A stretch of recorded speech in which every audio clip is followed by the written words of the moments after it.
Ancient sailors once navigated to lands that have completely vanished from the earth. They crossed immense oceans without maps or compasses, guided by the stars, the waves, and stories passed down through generations. By the end of this journey, you will understand the forgotten science that allowed humanity to find continents now lost to myth and sea. How did a star path lead directly to an island that sinks beneath the waves every 7 years?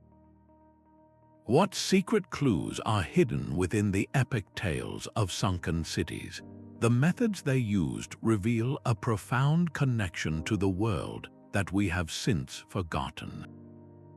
What does it truly mean to be lost? A cartographer's hand once traced a coastline onto parchment, a line that the sea itself would soon erase. This is the world our ancestors knew, a geography in constant flux. The term lands that no longer exist covers a vast spectrum. It includes the grand, mythical continents like Lemuria, a lost world theorized to have sunk in the Indian Ocean, and it also includes very real, physical places like Doggerland, the vast plain that once connected Britain to mainland Europe before it was swallowed by the North Sea. These lost territories occupy a unique space, a fascinating limbo between verified history and powerful legend. Their descriptions are preserved in ancient texts and oral traditions across the globe. Plato gave us the detailed account of Atlantis, a sophisticated island nation beyond the Pillars of Hercules that sank in a single day and night. Celtic lore speaks of the Isle of the Blessed, a mythical land of eternal youth located somewhere in the Western Ocean.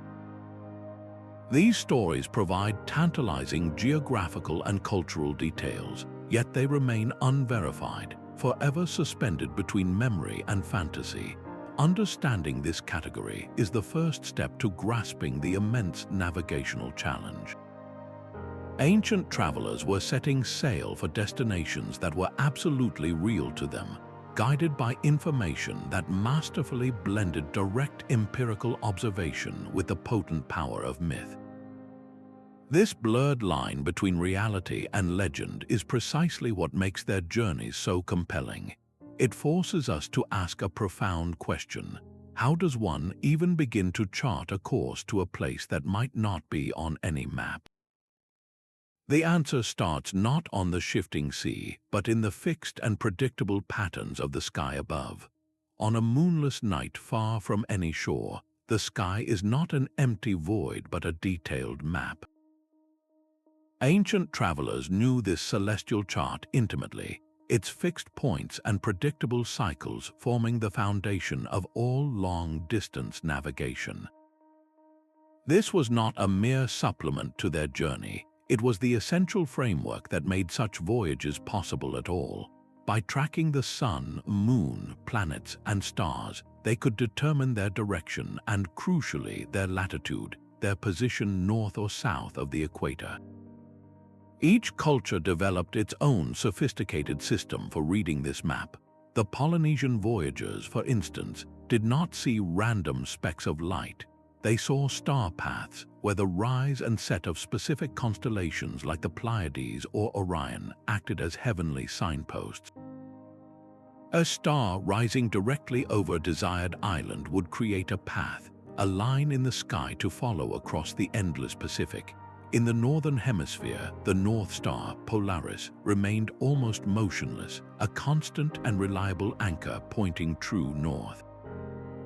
For those in the Southern Hemisphere, the constellation known as the Southern Cross served a similar, vital purpose, its long axis pointing toward the south celestial pole.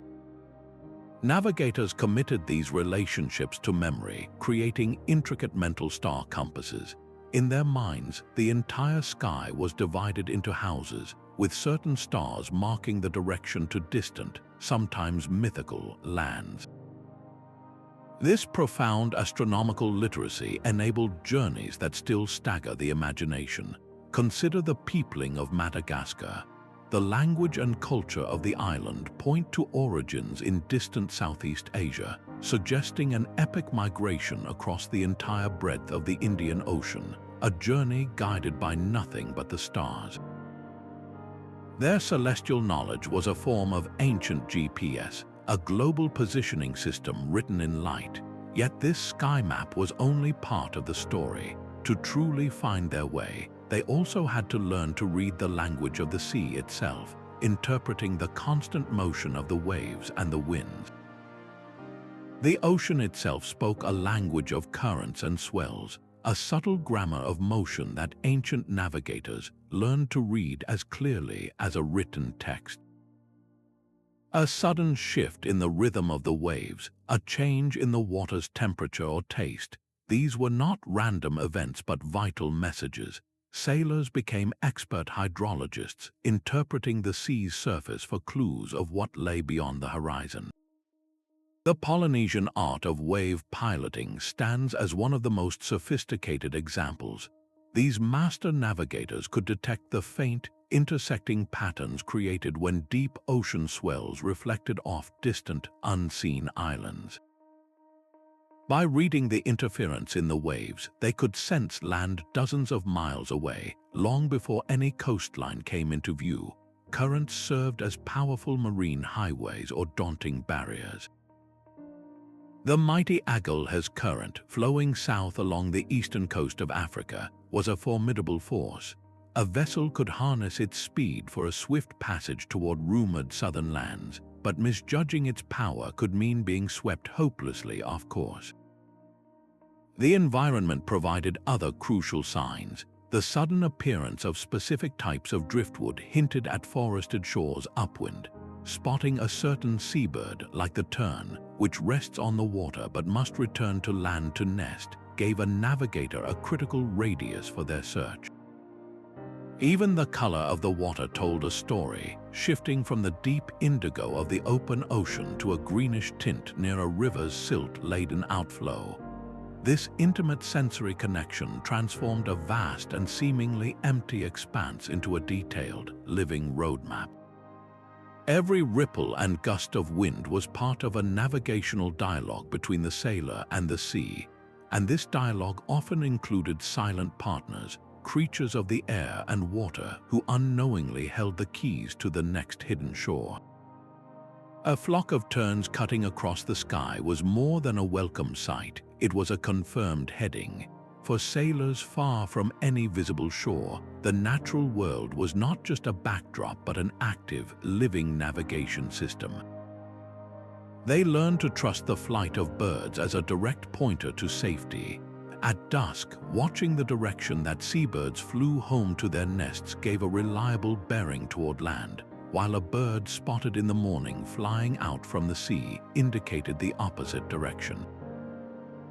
This practice of bionavigation transformed the predictable habits of animals into a dynamic map. The epic Polynesian discovery of the Hawaiian Islands is intrinsically linked to the golden plover, a bird whose annual migration path they followed across thousands of miles of open ocean. Similarly, Norse sagas recount how Viking explorers, venturing into the unknown North Atlantic, released ravens from their ships. If the raven flew high and did not return, it meant the bird had spotted land, providing a course for the longships to follow. The clues were not limited to the air. Whales, following ancient migratory corridors through the deep, created veritable highways in the sea, their presence hinting at underwater geography that often paralleled coastlines. Even the sudden appearance of land-based insects clinging to floating debris signaled that a shore was near. This entire method relied on a profound, accumulated wisdom. It was not a single person's observation but a deep, generational understanding of ecology, passed down and refined over centuries. Navigators had to know not just which birds to follow, but their specific seasons, their behaviors, and what their presence at a certain time and place truly meant. This intimate connection to the living world represents a holistic form of wayfinding, where the traveler is in constant dialogue with their environment. And the most vital tool for maintaining this dialogue across the ages was not a chart or an instrument, but something far more enduring and powerful: the human voice itself. The precise cadence of a chant around a fire was a data stream, a living library holding the coordinates to shores unseen for generations. Oral traditions were the hard drives of the ancient world, the primary vessels for storing immense quantities of navigational data. Critical information about star paths, the feel of a specific current, or the silhouette of a mountain on a distant horizon was not written down but woven into the very fabric of stories, songs, and rhythmic chants. This was not a casual retelling of folklore, it was a rigorous system of knowledge preservation. The Polynesian wave chants are a perfect example. These were not poems about the sea, they were technical manuals describing the exact interference patterns of swells around particular islands. A navigator would learn these chants by heart, and in the pitch black of a cloud-covered night, he could recall the rhythm and feel of the ocean described in the verse to guide his canoe. This method of encoding information into a fixed, rhythmic narrative ensured the data was passed down with minimal corruption across centuries. Even the Epic of Gilgamesh, one of humanity's oldest stories, contains a passage about crossing the treacherous waters of death, a description that scholars suggest may correspond to real sailing hazards and destinations in the Persian Gulf. The power of this system was its resilience. A parchment map could be lost or a compass could break, but as long as the people and their stories survived, the routes to distant and sometimes mythical lands remained alive in cultural memory. The story itself became the map, a cognitive chart that could be consulted anywhere at any time. This seamless fusion of myth and geography raises a compelling question. If a story could guide you to a real place, could a physical map lead you into the heart of a myth? The answer lies in some of the most enigmatic artifacts ever created by human hands. A dragon etched in crimson ink on a medieval map did not mark the lair of a mythical beast, but something equally perilous to a sailor, a treacherous whirlpool or an unpredictable current. These ancient charts were far more than simple guides. They were complex visual encyclopedias of the known and the unknown world. To hold a Portoland chart was to feel the texture of human knowledge itself, with its precise coastlines of the Mediterranean traced from direct experience, bleeding into fantastical illustrations of parades of kings and strange creatures in the terra incognita, the unknown lands. This was not a failure of cartography, but its very purpose. Maps like the massive Hereford Mappa Mundi placed Jerusalem at the center of a world that was both a geographical and a spiritual diagram, illustrating biblical events and mythical races alongside real cities. They were cosmological documents, reflecting a worldview where the physical and the legendary were inseparable. The controversial Vineland map, if authentic, is a stunning example of this principle in action. It depicts a rough, western landmass that seems to correspond to the North American coast, a place the Norse called Vineland. For centuries after the Norse settlements were abandoned, this land effectively vanished from European knowledge, becoming a lost territory preserved only in saga and perhaps on a single piece of parchment. These maps were collaborative projects compiled from the often exaggerated accounts of returning travelers. A merchant's story about a land of gold would be translated into a lavish illustration of a king holding a nugget on a distant shore. Navigational advice was encoded in symbols. A sketch of a sea serpent might warn of a dangerous reef, while a drawing of a spice plant near a river's mouth promised potential trade. To decipher these maps is to learn a lost symbolic language, one that guided explorers not just to physical destinations, but toward the very heart of their era's dreams and fears. And these ambitious dreams of discovery demanded a vessel that was equal to the task, a masterpiece of ancient engineering capable of defying the open ocean. The design of a ship was its destiny, a physical answer to the question of how far one could go. A Phoenician galley with its broad square sail and banks of oars was a masterpiece of versatility. It could hug the coast for trade, yet it was also built to strike out across the open Mediterranean, its hull carrying merchants to the distant sources of tin and amber in the north. These voyages were not casual, they were calculated gambits made possible by a vessel's specific capabilities.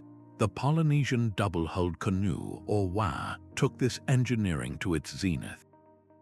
Two parallel hulls connected by a sturdy platform created incredible stability, while the claw-shaped sail allowed it to sail nimbly across the wind.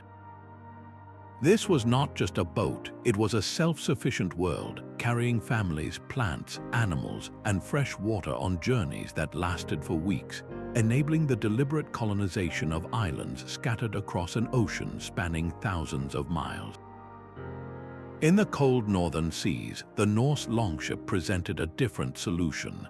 Its remarkably shallow draft allowed it to sail up rivers and land on any beach, transforming waterways into highways for exploration and raid.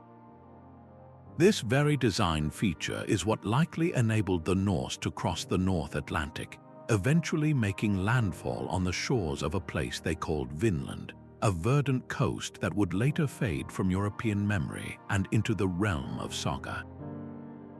Meanwhile, in the warm waters of the Indian Ocean, the Arab Howe revolutionized sailing with its triangular lateen sail. This ingenious rig could catch the wind from the side, even tacking against it, freeing sailors from total reliance on seasonal monsoons and opening new routes to the fabled Spice Islands of the East. The capacity of these ships was as crucial as their sails. The amount of fresh water, dried fish, and grain a hull could store directly dictated the horizon of possibility. How many days could a crew survive while searching for a legendary island that might not even be there? This harsh arithmetic of endurance meant that every voyage into the unknown was a race against starvation and thirst. The physical strain of such a journey was immense, a constant battle against the elements fought on a cramped, heaving deck. Yet this monumental effort was often sustained by something beyond navigation charts and stored provisions. It was fueled by a profound belief that the journey itself had a purpose, that the sea was not just a barrier to cross, but a sacred path to be followed. A Roman priest, an augur, would stand on a sacred plot of land and watch the sky.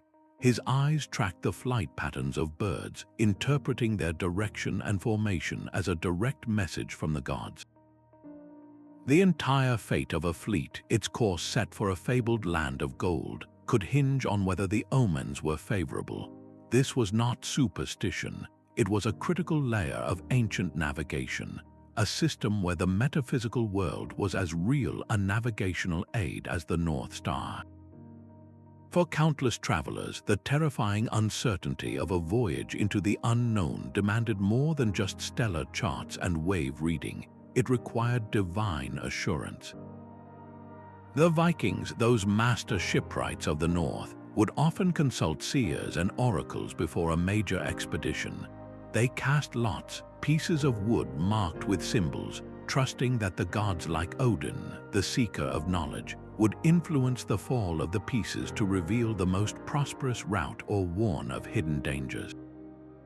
This practice provided a crucial psychological anchor for the crew, transforming a blind gamble into a divinely sanctioned mission. Similarly, the great Egyptian expeditions to the land of Punt were not merely trade missions, they were state-sponsored pilgrimages under the direct patronage of the gods. Success was attributed not just to the skill of the sailors, but to the pharaoh's sacred relationship with deities like Ammon. The entire endeavor was framed as a religious act, ensuring the gods would calm the seas and fill the sails. Omens were integrated into the very fabric of the journey. A sudden change in the wind, the unexpected appearance of a dolphin pod, or a vivid dream recounted by a crew member, all of these were scrutinized for meaning. They offered a framework for decision-making when logical choices were exhausted, a way to read signs in a world that seemed alive with intention. This profound fusion of practical seamanship and spiritual belief created a comprehensive navigational worldview. The sailor was not just battling waves, but navigating a relationship with the divine, and the successful conclusion of such a perilous journey was often marked by something permanent, a testament to that relationship carved in stone. A stone pyramid rising from a distant shoreline was more than a monument. It was a permanent shout across the water, a man-made mountain guiding ships home. Before the age of lighthouses, ancient civilizations engineered the landscape itself to serve as a colossal navigational aid. The most famous is, of course, the Great Lighthouse of Alexandria, its fire and polished bronze mirror visible for dozens of miles, a technological marvel that drew the entire Mediterranean's trade to its doorstep. But this principle was applied on a global scale. The massive hill forts built on the coasts of Celtic Britain, with their imposing earthen ramparts, created distinct, unforgettable silhouettes against the sky, allowing a trader from Gaul to distinguish one river mouth from another. In Southeast Asia, the towering temple complexes of places like Angkor were not just spiritual centers. They were also key landmarks for the maritime networks that connected India to China, their grand scale making them unmistakable from a ship approaching land. These structures provided a fixed point of reference to correct a ship's course after a long, featureless ocean passage, a process known as dead reckoning. After days of judging position by the stars and the feel of the waves, the sight of a specific, massive monument would confirm a navigator's calculations, telling him he had arrived exactly where he intended. Some of these monuments encoded even deeper navigational wisdom. The Great Passage Tomb at Newgrange in Ireland is perfectly aligned so that the rising sun on the winter solstice illuminates its inner chamber. This alignment did not just mark a sacred day, it created a permanent, predictable celestial event tied to a specific location on the Earth. A traveler who knew this relationship could use the solstice sunrise as a bearing, guiding them not just to the monument itself, but along a sacred path. These silent stone sentinels stand as the ultimate fusion of art, faith, and science, permanent waypoints in a world of flux. But the vision required to place them so precisely hints at a hidden layer of knowledge, a sophisticated understanding of the world's shape and size that we often believe belonged only to much later eras. A navigator on a Phoenician ship would have known his precise location yesterday, and from that single point he would chart his entire future. His only tools were a knotted rope tossed overboard to measure speed and a marked candle slowly burning to track the passage of time. This was the essence of dead reckoning, a relentless exercise in mental mathematics. The process was simple in theory but demanding in practice. You start from a known point, you estimate your speed, you keep a strict account of the time, and you plot your new position on a mental chart that existed only in the navigator's mind. Every hour of drifting off course, every miscalculation of the current, introduced a tiny error, an error that would grow with each passing day, compounding until a ship searching for a mythical island might sail right past it. This was not just guesswork, it was the earliest form of computational navigation, a continuous calculation that transformed the ship's wake into a line of reasoning stretching back to the last certain landmark. The intellectual framework behind this was being refined across the ancient world. Arab navigators in the Indian Ocean used a brilliantly simple device called the camel. It was just a small wooden rectangle with a knotted string. By holding the board at arm's length and aligning its top and bottom with the horizon and the pole star, a sailor could measure the star's altitude. The different knots on the string corresponded to different latitudes, turning the vast sky into a precise grid. This was celestial calculation made tangible. On land, the Chinese south-pointing chariot was a mechanical marvel, a complex gear system that kept a figure perpetually pointing south no matter which way the cart turned. While used primarily for land travel, its very existence reveals a sophisticated desire to automate direction, to build a machine that could hold a bearing with perfect, unerring consistency. These tools and techniques, from the camel to the mental math of dead reckoning, represent a crucial shift in human thought. Navigation was evolving from pure observation into a discipline of calculated estimation. The knowledge gleaned from these voyages, the set courses and the recorded landmarks, did not just live in memory. It was meticulously compiled into the first written sailing directions, transforming individual experience into a shared cumulative science. This written knowledge, however, was not always intended for everyone. It was often a state secret, a form of power so valuable that an empire would go to extraordinary lengths to protect it. That papyrus scroll in the captain's hand was more than a list. It was a chain of safe passage stretching across the known world. These documents were called a perilous, a Greek word meaning a sailing around. A perilous was the ancient equivalent of a detailed coastal piloting guide, meticulously listing every headland, every river mouth, every safe beach for hauling out a ship, and the precise distances in sailing days between them. It noted where fresh water could be found and, critically, where hostile tribes might be encountered, but these texts often ventured beyond the strictly practical. Tucked between notes on currents and landmarks, a captain might find an entry pointing toward a rumored Isle of the Blessed, a mythical paradise somewhere in the Western Ocean. This was not seen as a contradiction. The practical and the legendary coexisted because both had value to a merchant seeking profit and a navigator seeking new horizons.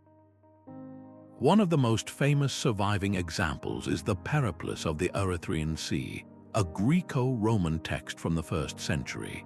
It is a stunningly practical guide to the trade routes of the Indian Ocean, describing the ports of East Africa, the Arabian Peninsula, and India.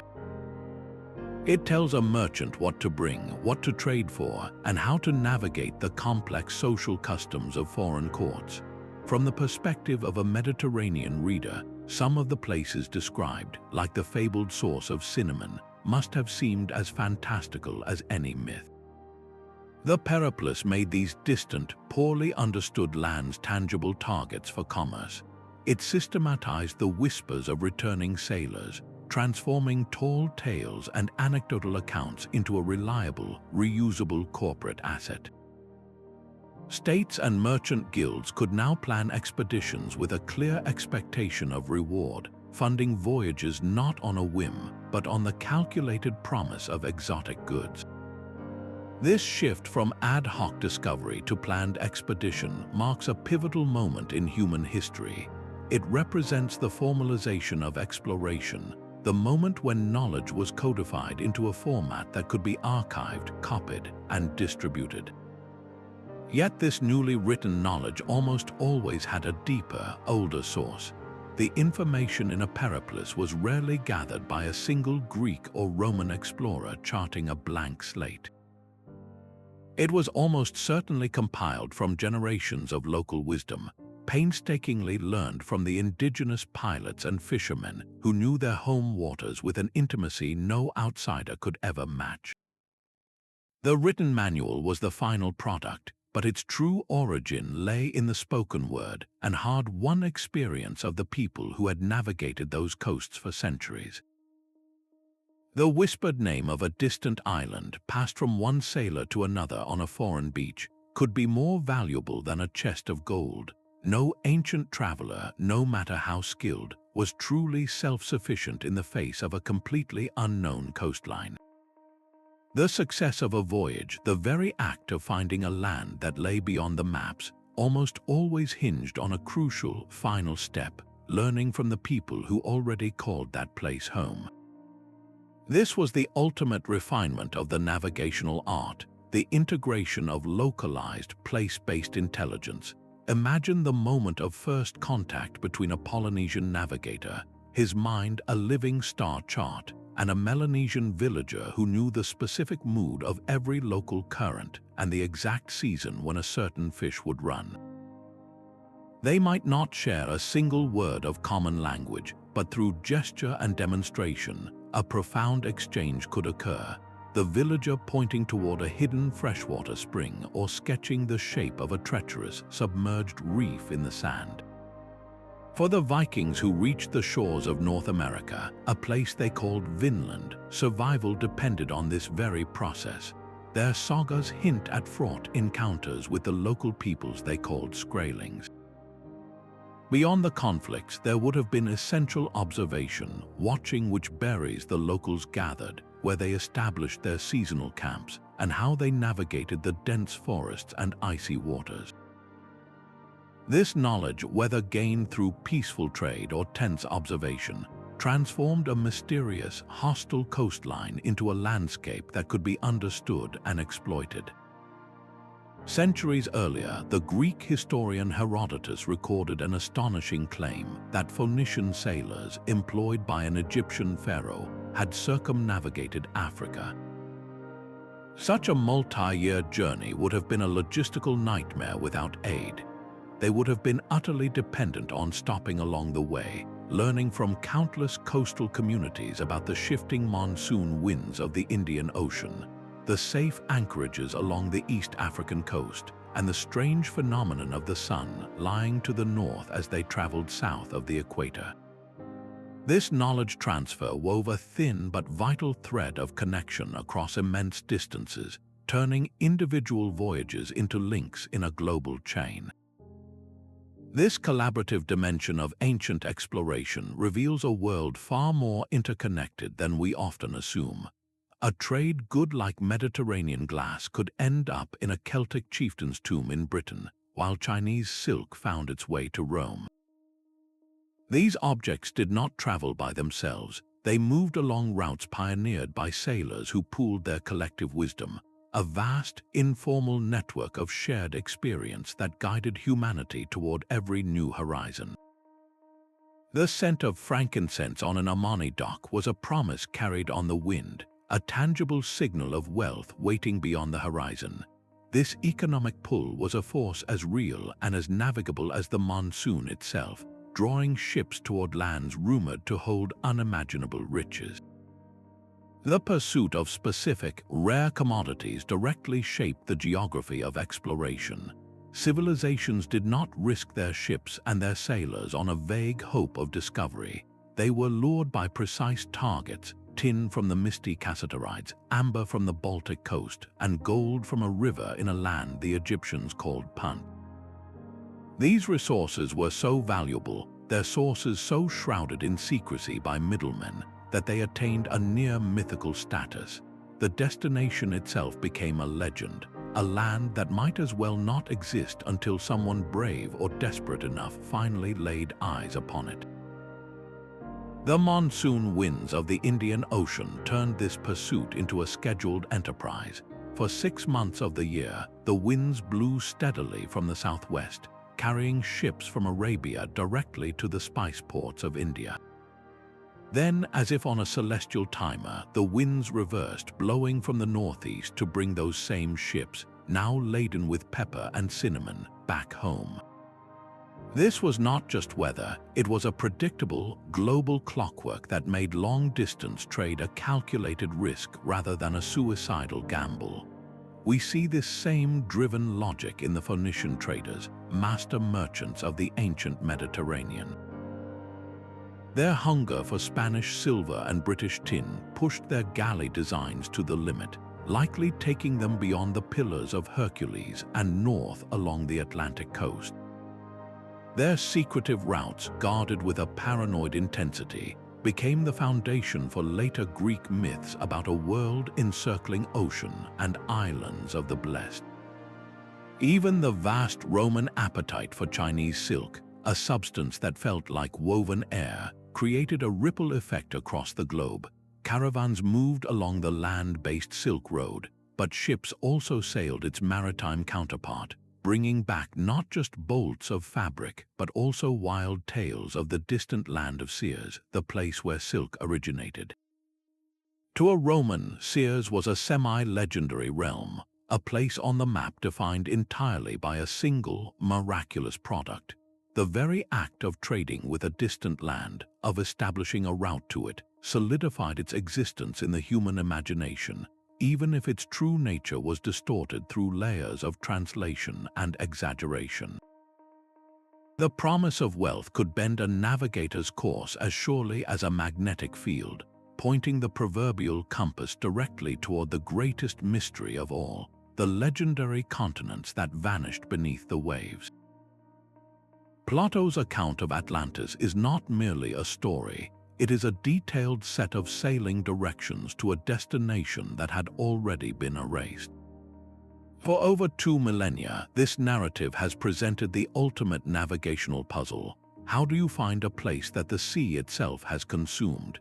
His dialogues, the Timaeus and Critias, provide what seems like concrete data, an island larger than Libya and Asia Minor combined, located beyond the Pillars of Hercules, rich in exotic materials like orichalcum.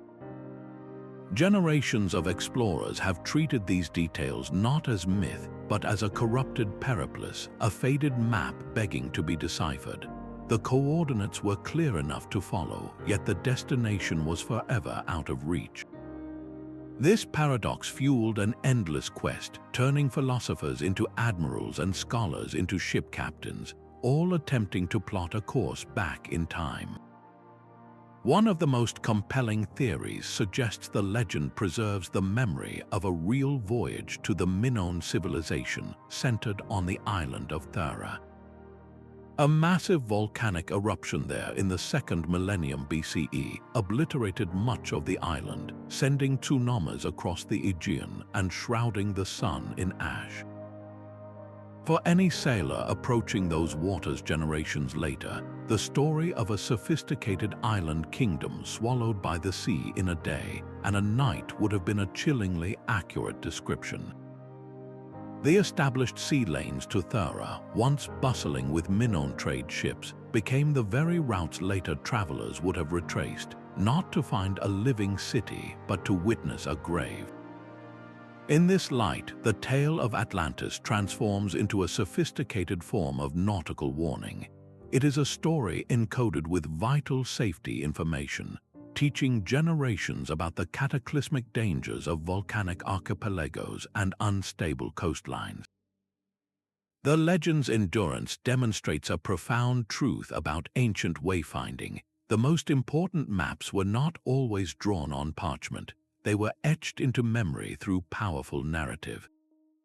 This same phenomenon echoes from the Aegean to the fog-shrouded Atlantic, where Celtic lore spoke of the ever-shifting Isle of the Blessed, a land that could never be found on any fixed chart.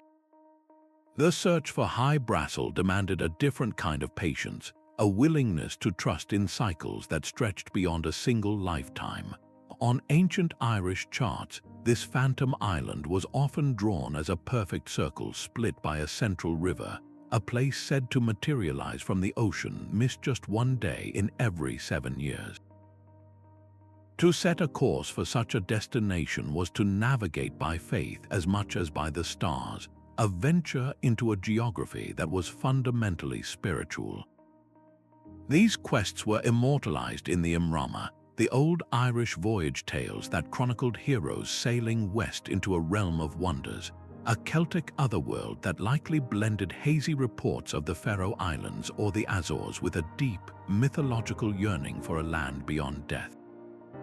The most enduring of these stories is the Navigatio Sancti Brendani, the Voyage of Saint Brendan, In this text, the saint and his crew of monks embark on a 7-year odyssey across the whale road of the North Atlantic, seeking the Terra Repromissionis Sanctorum, the promised land of the saints. Their journey is a tapestry of the miraculous, featuring island masses that turn out to be the back of a great sea creature and crystalline pillars floating in the deep. Yet woven between these wonders are threads of startlingly practical advice. The narrative specifies waiting for specific wind patterns before embarking, a clear reflection of real knowledge about the North Atlantic's volatile weather windows.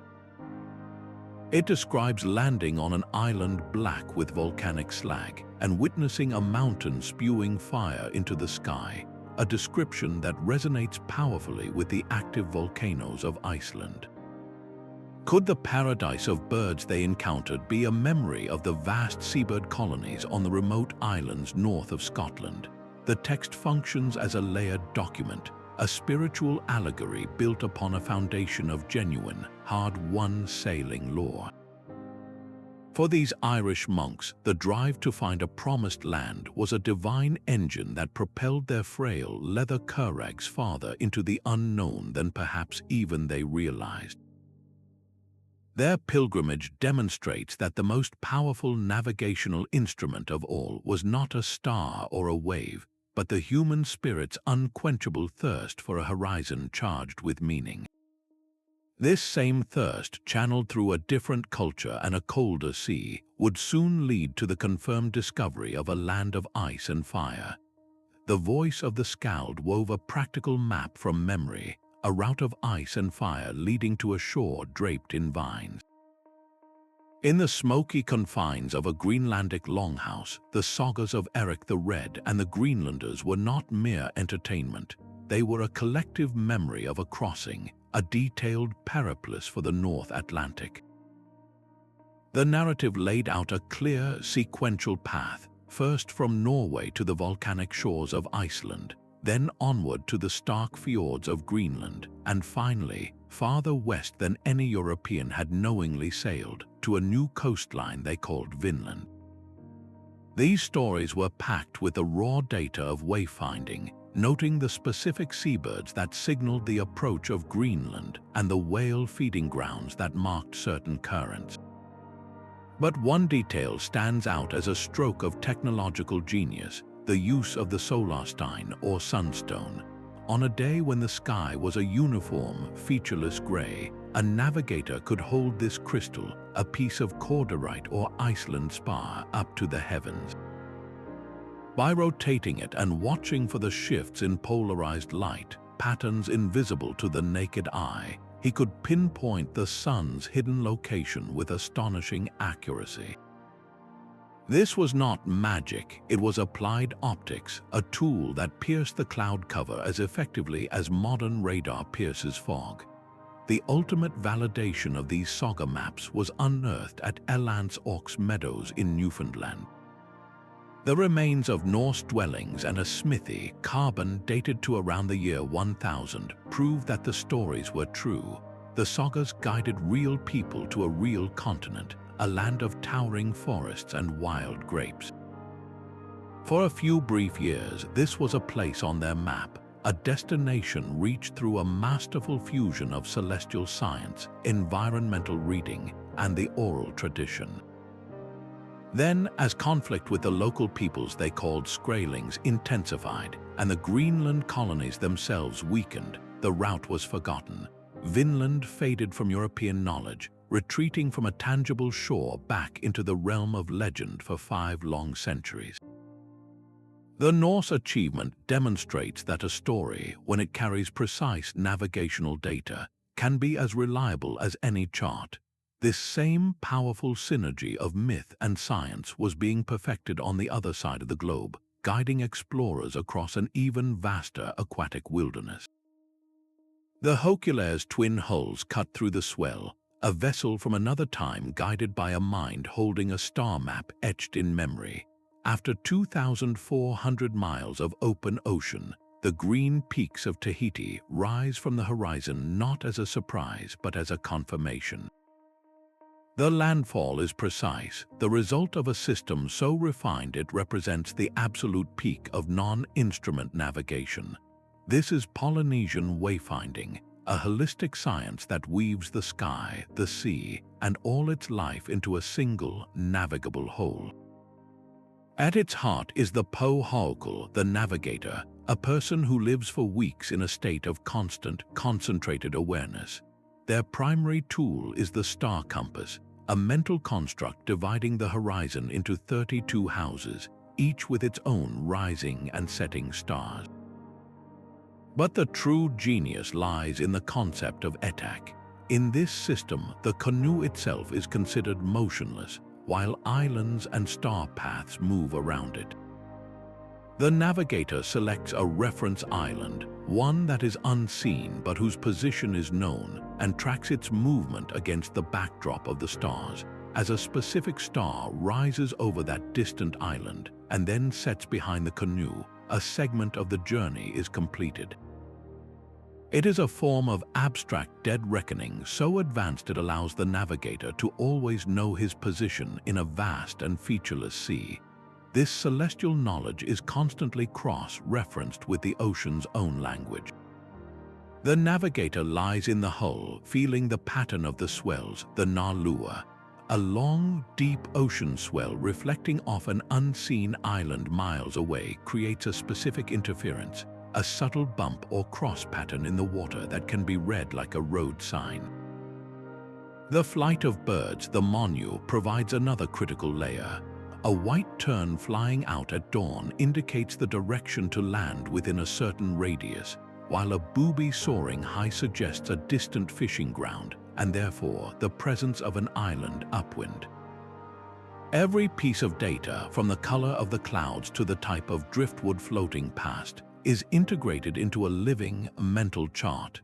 This was not a system for random exploration, but for deliberate, repeatable colonization. It enabled the greatest migration in human history, the settling of the Pacific Triangle from New Zealand to Rapa Nui to Hawaii. The modern revival of these voyages on the Hokulea silenced decades of scholarly doubt, proving these journeys were feats of supreme intellect, not accidents of fate. If such a sophisticated art could flourish in the Pacific, it forces a compelling question. What other, now silent, systems of wayfinding once guided sailors across the other great oceans of the world? A single fragrant clove in an Omani market held the entire geography of a secret sea within its dried bud. For centuries, the origins of spices like cinnamon and cloves were the most closely guarded secrets of the Indian Ocean trade, a maritime puzzle where the maps were drawn in lies. Arab and Indian dhow captains, the master navigators of these warm waters, harnessed the monsoon winds with unerring precision. For 6 months, the southwest monsoon would fill their lateen sails, carrying them from the Arabian Peninsula to the lush coasts of India and beyond. Then, as if on a divine schedule, the winds reversed, the northeast monsoon blowing them home with hulls full of precious cargo. This was a highway of wind, predictable and powerful, but it led to destinations obscured by pure invention. To protect their lucrative monopolies, merchants wove elaborate fables. They claimed cinnamon was harvested from the precarious nests of giant birds on inaccessible cliffs, and that cloves were guarded by serpent-infested valleys. A buyer in a Yemeni souk would hear these stories and accept them, the mythical origins becoming part of the spice's allure and value. Even the Greek legend of the phoenix, the bird that cyclically regenerates, may have its roots in these trade deceptions, a poetic distortion of tales about the source of cinnamon, a spice associated with the sun-scorched lands of the East. So the navigational challenge here was twofold. A captain needed the skill to ride the monsoon across thousands of miles of open ocean, but he also needed the discernment of a detective to sift truth from a deliberately constructed mythology. Finding the true Spice Islands required navigating a sea of falsehoods as much as the Indian Ocean itself. This intricate dance of commerce and concealment on the water finds a stark and equally demanding reflection in the immense silence of the desert, where caravans navigated by an entirely different set of stars. The dunes of the Sahara hold a rhythm as precise as ocean swells, a language written in sand and wind. For a Tuareg caravan master, the faintest ripple on a dune's crest or the specific angle of its slip face was a vital signpost pointing toward the next life-giving oasis. This was terrestrial navigation at its most demanding, a journey across a sea of sand where a single misreading could mean a slow, silent death. The quest for legendary lost cities like Ubar, the Atlantis of the sands, or the fabled Zerzura of the Libyan desert was not a matter of wandering aimlessly. It was a precise science built on a deep, generational understanding of a seemingly featureless landscape. The sun and stars provided a basic compass, but the true map was etched into the earth itself. Navigators followed the subtle contours of specific rock formations, the winding paths of ancient, dry riverbeds known as wadis, which often led to pockets of water trapped deep below the surface. Even the texture of the ground underfoot told a story, the crunch of certain gravels or the consistency of the sand hinting at the proximity of a long-vanished lake or an underground aquifer. This environmental literacy extended to the desert's sparse but tenacious life. The sudden sight of a specific bird circling in the distance or the track of a certain insect could signal a hidden water source just over the horizon. The presence of a lone acacia tree, its roots delving impossibly deep, was not just a welcome spot of shade, it was a living well, a confirmed mark on the mental chart. Camel caravans did not simply strike out into the void, they moved along established routes that connected these oases, a network of islands in a vast, arid ocean. The cities that grew at these junctions thrived for centuries, becoming hubs of trade and culture. Yet the map was never permanent. Over generations, the climate could shift, and the delicate balance that sustained an oasis would fail. The water would retreat, the palms would wither, and the sand would slowly reclaim the streets. The thriving metropolis would vanish, its location fading from common knowledge and transforming into a whispered legend, a lost city waiting for a future explorer to decipher the old, fading signs. This profound adaptability in the face of an extreme environment proves that the human drive to navigate is not bound to the sea. It is a universal skill, one that will be tested just as fiercely in the world's other great wilderness, the frozen and uncharted landscapes of the far north. The stark white of the Arctic is a map written in texture and shadow, a landscape where a single misreading means the difference between a successful hunt and a frozen grave. An Inuit hunter does not see a uniform expanse of ice. He reads a complex language of safety and danger. The subtle blue tint in a pressure ridge might indicate newly formed, unstable ice, while the specific way snow drifts against an older flow reveals its strength and history. He searches for leads, those dark, sinuous cracks of open water that are both a pathway for his kayak and a hunting ground for seals. This is navigation stripped to its most essential form, a continuous dialogue with an environment that offers no second chances.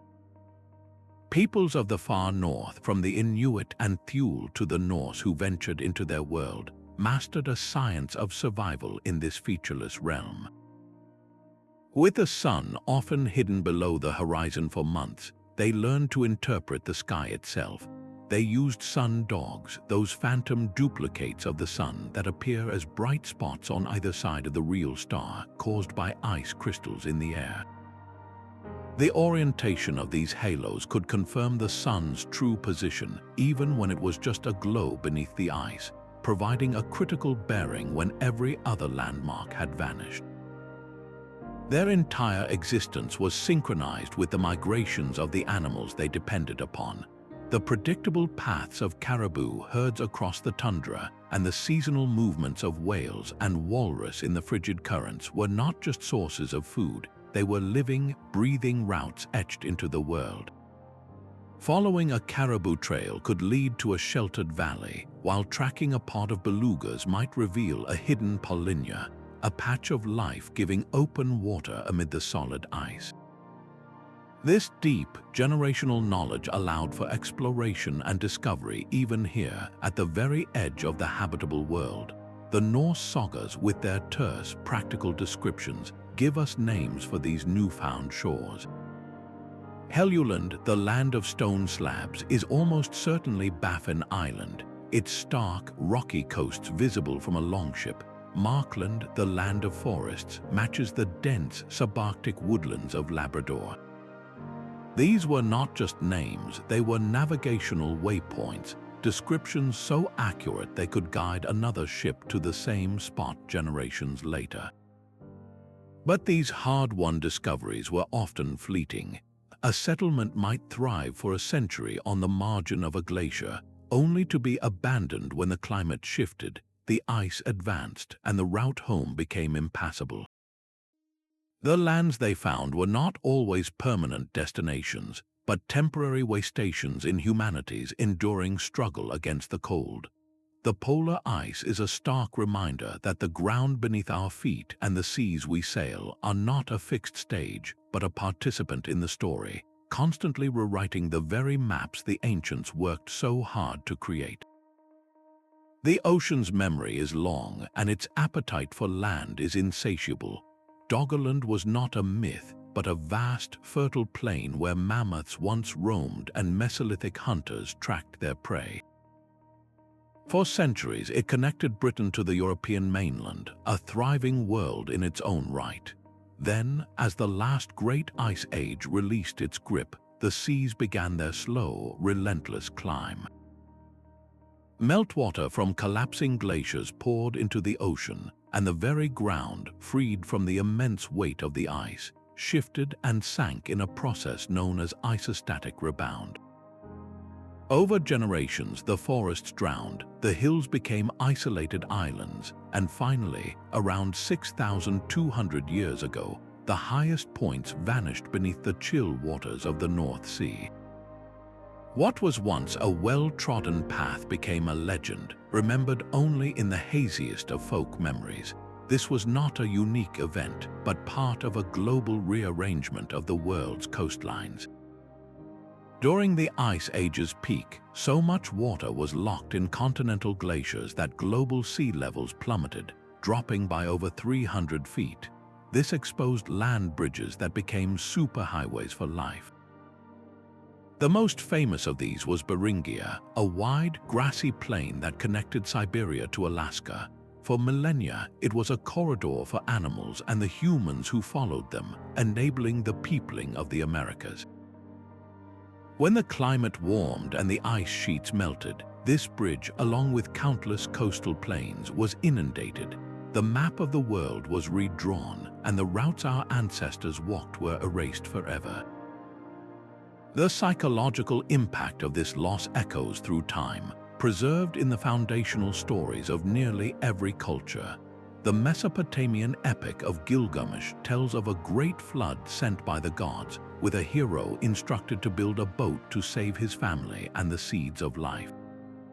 Aboriginal Australian Dreamtime stories speak of a time when the coastline was far different, with narratives that accurately describe now drowned river systems and coastal features. These are not mere coincidence, but likely the cultural memory of a real cataclysmic event, the rapid rise of the post-glacial seas that swallowed the familiar world. This understanding of paleogeography, the study of ancient landscapes, is essential for making sense of seemingly illogical ancient voyages. A journey described in an Egyptian text that appears to cross open water might have actually been a coastal hop along a shelf that is now submerged. The story becomes clearer when we restore the lost geography. Consider Sunderland, the vast continental shelf that once connected the islands of Indonesia, Malaysia, and Borneo into a single landmass.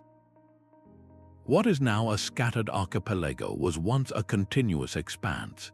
This explains how ancient peoples could have island-hopped with relative ease, their voyages spanning shorter distances across what were then largely inland seas. Their navigational knowledge was not static, it had an expiration date. A detailed mental map of a coastline, passed down for 10 generations, could become completely obsolete as the sea continued its slow advance. A sailor might follow his grandfather's instructions to the letter, only to find open ocean where a fertile river delta was promised. Such a jarring disconnect between inherited lore and present reality could easily transform a misunderstood discovery or a vanished homeland into the stuff of powerful, enduring legend, a land that truly no longer existed. A Roman merchant in a bustling port might hear a description of the Chinese capital, Chang'an, filtered through a Sogdian trader who heard it from a Parthian caravan guard. With each retelling, the city's wooden palaces could gain golden roofs, and its silk banners might transform into rivers of cloth woven by mythical beasts. This was not necessarily deception, but the natural alchemy of human storytelling, where distance and wonder conspired to transmute fact into fable. Many legendary destinations likely began as very real places, their identities slowly obscured by layers of misinterpretation and deliberate embellishment. The Egyptian land of Punt, for instance, was a genuine trading partner for centuries, a source of precious incense, gold, and exotic animals located most probably in the Horn of Africa. Yet in Egyptian art and texts, it was consistently portrayed as the terrace of the gods, a divine realm of limitless abundance. This official, state-sponsored glorification served a purpose, elevating a commercial expedition into a sacred mission and enhancing the pharaoh's divine status. Similarly, the Greek concept of Hyperborea, a perfect land of eternal sunshine located beyond the home of the north wind, almost certainly originated from real contact.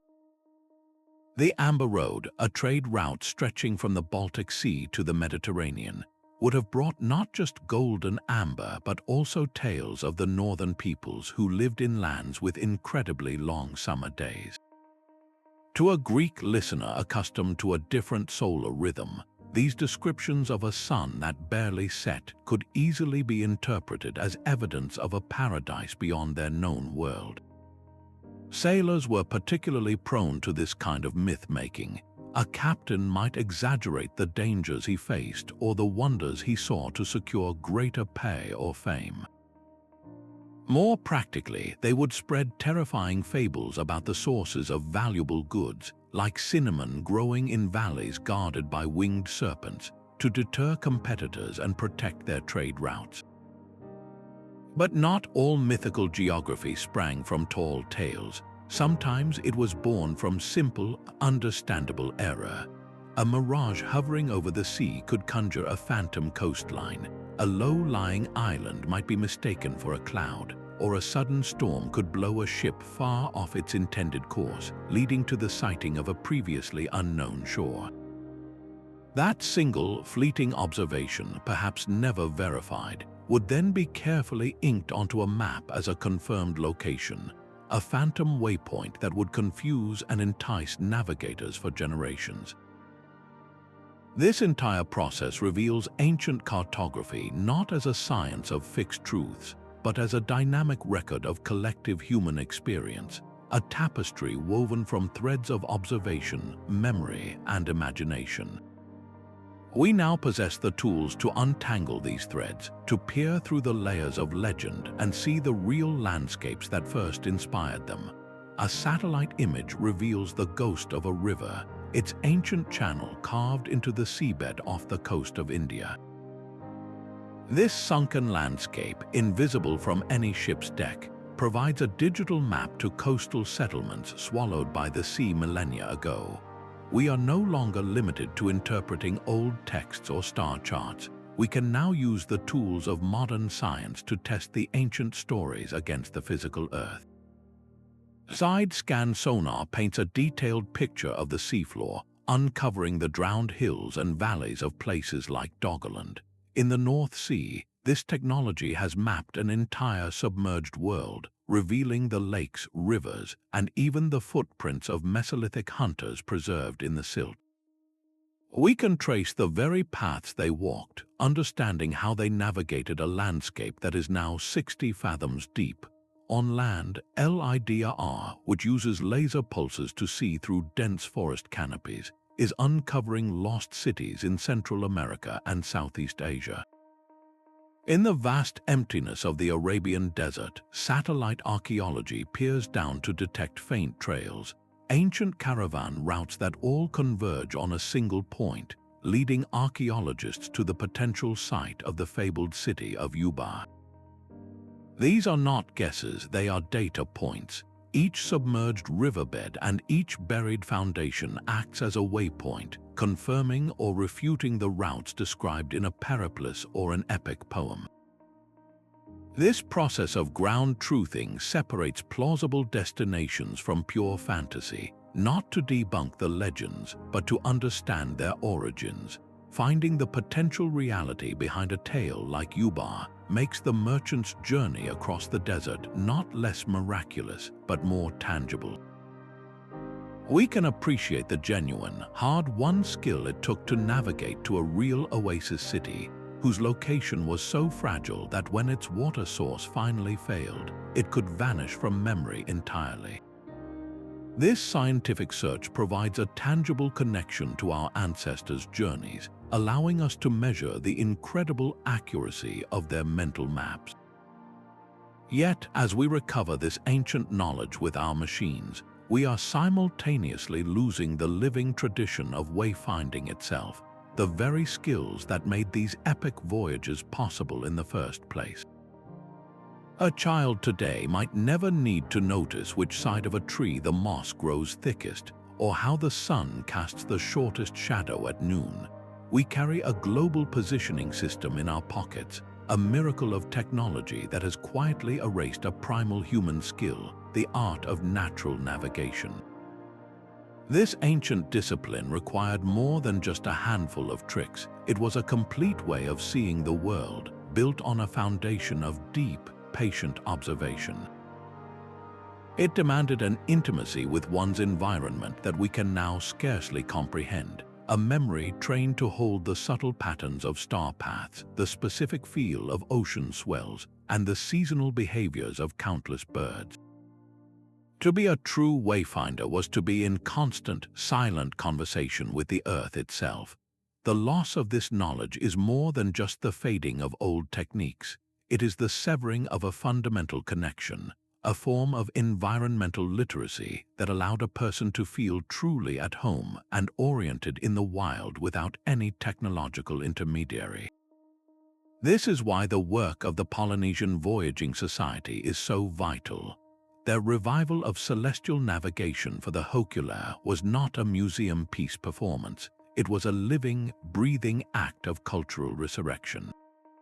It proved that these skills are not lost forever, but dormant, waiting to be reawakened.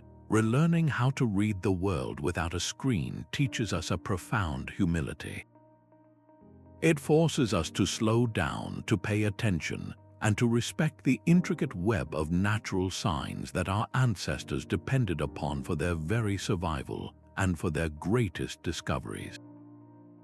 This reflection on what we have gained and what we have surrendered leads us to the final, unifying thread that connects every one of these ancient journeys across vanished lands.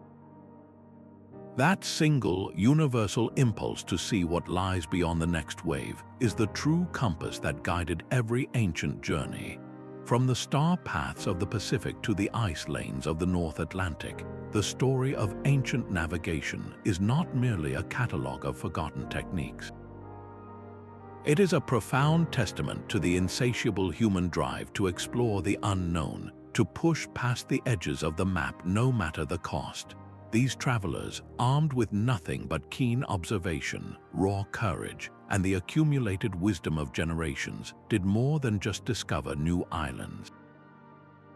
They expanded the very concept of the possible. They teach us that a map is not just a static record of what is known, it is a living canvas for what might be. The lure of a distant shore, whether it was a very real source of tin or a mythical isle of the blessed, acted as a powerful engine for human progress. It forced the invention of better ships, the refinement of astronomical science, and the creation of complex systems for preserving knowledge.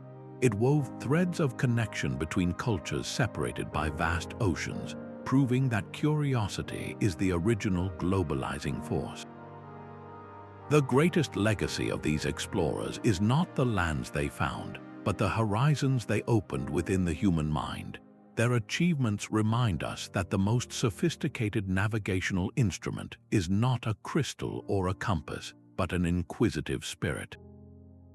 Let their voyages inspire you to look up at the stars with fresh eyes, to read the subtle patterns in the world around you, and to never, ever stop seeking your own personal horizons. If this journey into the deep past has sparked your own sense of wonder, I invite you to share your thoughts on these lost lands in the comments below and subscribe for more explorations into the great mysteries of history.